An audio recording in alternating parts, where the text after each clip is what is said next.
تاسو به د برق نه ایزي پیسې ته یا جی اس کیش ته پیسې چې دا به تاسو څنګه لېږئ.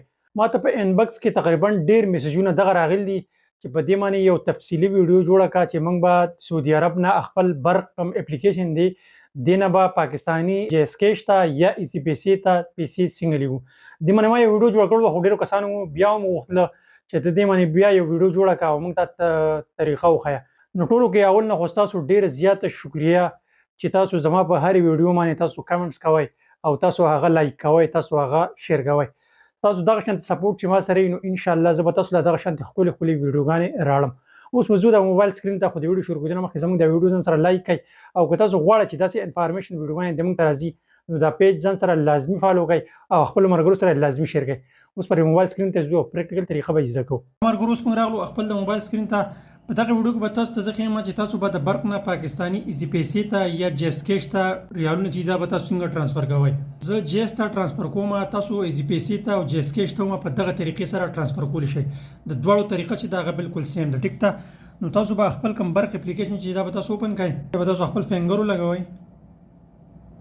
نو برق اپلیکیشن چې دا به تاسو سره اوپن شي نو بیا تاسو ته ښکاري دلته کته انټرنیشنل ټرانسفر، دې باندې به تاسو کلیک کړئ. دې باندې چې کله تاسو کلیک کوئ نو که تاسو بینیفیشري نه ایډ کړي نو هغه به تاسو ایډ کړئ، او که تاسو لا د بینیفیشري ایډ کولو طریقه نه راځي نو تاسو ماته کمنټ وکړئ، بیا ورته زه بینیفیشري ایډ کولو طریقه وما وښیم. نو لږ لاندې به راشئ نو دا زما کومه بینیفیشري چې دی دا ما ایډ کړ ده، صحیح ده. نو دې سند منی باندې به زه کلیک کوم او دلته به تاسو څومره ریال چې ټرانسفر کوئ هغه به تاسو دلته ولیکئ.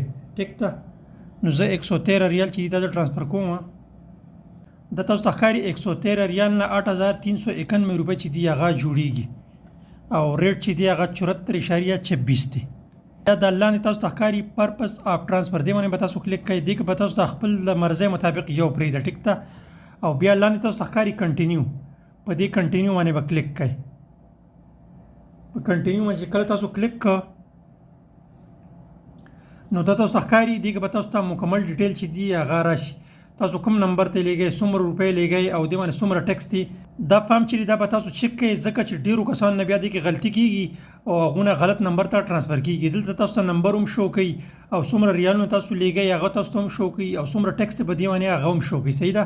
نو زه جی اس کیش ته لیږم او لاندې پکې زما نمبر چې دی هغه پکې ښکاري. بیا تاسو لاندې ښکاري پی ناو، په دې پی ناو باندې به تاسو کلیک کوئ. بیا به دلته تاسو ایګري اینډ پروسیډ باندې به تاسو کلیک کوئ. نو دلته به ستاسو کوم نمبر چې دی هغې ته به یو او ټي پي راشي 486289 486289. دا او ټي پي به انټر کړئ. نو تاسو ګورئ دا تاسو ته ښکاري، بیا به ډن باندې کلیک کوئ. بیا به دلته بهر راوځئ. نو اوس دا پیسې چې دي دا زمونږ ان پروګرس ته لاړې. اوس دا په 5 منټو کې هم سینډ کېدی شي، په 10 کې هم سینډ کېدی شي او په غنټې کې هم سینډ کېدی شي. ټیک ده دغه طریقې سره تاسو د برق نه پاکستاني ایزي پیسې ته جی اس کیش ته پیسې لیږلی شئ. امید لرم چې دا ویډیو به ستاسو خوښه شوي. که چېرې دا ویډیو ستاسو خوښه شوي دا خپلو ملګرو سره لازمي شیر کړئ او د نوي ویډیو لپاره موږ له راکړئ اجازت. د لوی الله په امان.